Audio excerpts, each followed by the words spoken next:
as you said, is wedded to this 3-4-2-1 formation that he is stuck with from minute one, from when the first game came around against Ipswich Town at Portman Road in the Premier League.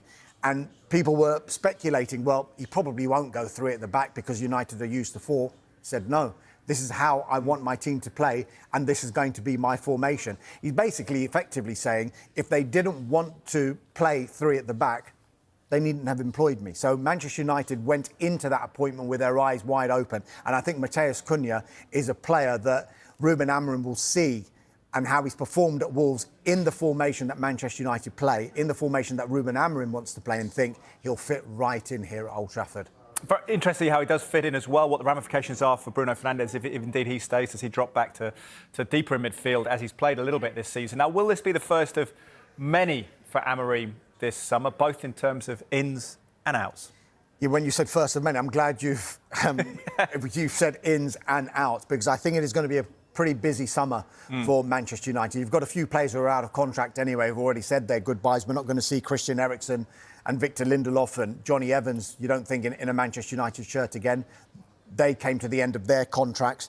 And then there's so much uncertainty surrounding a few of their other players.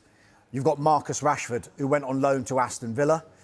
Aston Villa had an option to buy him for £40 million. It doesn't look like that they're going to take up that option. They haven't got Champions League football for next season. Marcus Rashford would want to play Champions League football next season. There's all sorts of talk about Rashford and Barcelona. Will they come in with an offer? Will they come in with a permanent offer? Will they pay the £40 million that Manchester United want? Or will it indeed be another loan with a view to buying him on a permanent basis come the summer?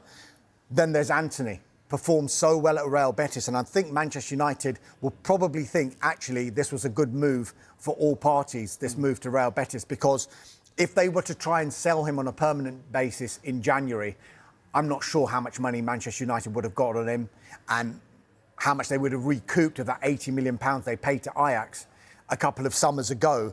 But he's performed so well for Real Betis, was instrumental in helping them get into the Europa Conference League final, which they didn't win, of course, because they lost to Chelsea. But I wonder what that would have done for their value for Anthony. Also, Jadon Sancho. He's been on loan at Chelsea.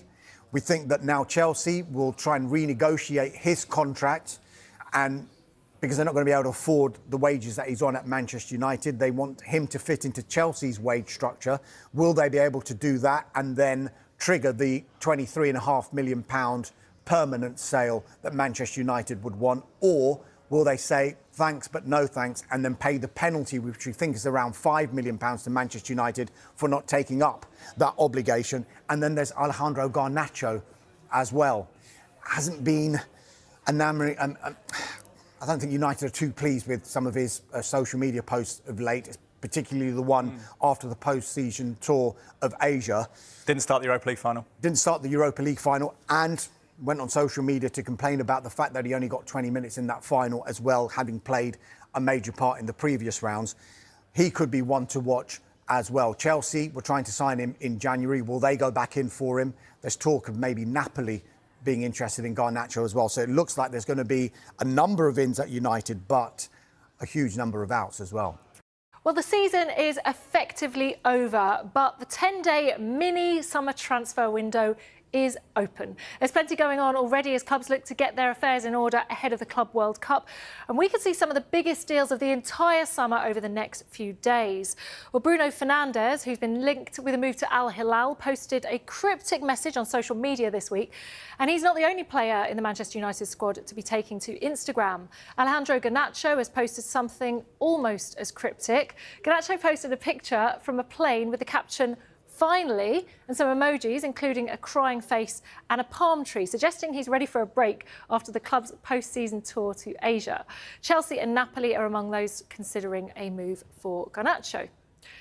Manchester United legend David Beckham has accused certain members of the current squad of disrespectful behaviour on their post-season tour of Asia. Garnacho was filmed appearing to push a supporter as he made his way through the streets in Malaysia, while Ahmad was pictured putting his middle finger up to a supporter. Speaking on CBS, Beckham has said this: "It's tough